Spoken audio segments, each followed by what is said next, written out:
Welcome to the SVC Automatic Voltage Regulator Installation, Commissioning and Operation Video Guide. Before getting started, switch off the power supply, and wear insulating gloves and protective safety goggles. Required tools include an electric screwdriver, wire strippers, crimping pliers, ferrule terminals, and wires of the correct specification.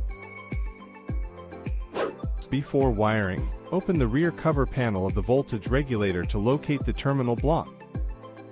Select a cable with the appropriate cross-sectional area, based on the product's rated current. Using wire strippers, carefully strip 11 to 13 mm of insulation from the copper conductor to expose the correct length. Then use crimping pliers to firmly crimp the ferrule terminals, ensuring a reliable connection.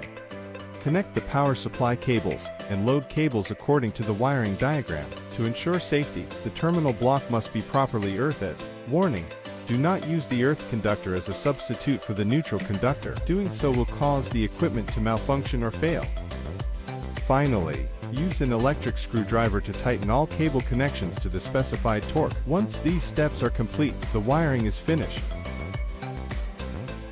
Turn on the switch on the front panel of the voltage regulator. After powering on, wait 3 to 10 seconds until the voltmeter displays an output voltage of 220 volt. When the input voltage exceeds the upper rated limit of the voltage regulator, the overvoltage indicator will illuminate. When the input voltage falls below the lower rated limit of the voltage regulator, the undervoltage indicator will illuminate. For any problems, refer to the troubleshooting guide, which provides diagnostic methods and solutions for common faults. For more information, visit console.com or get in touch with us on social media.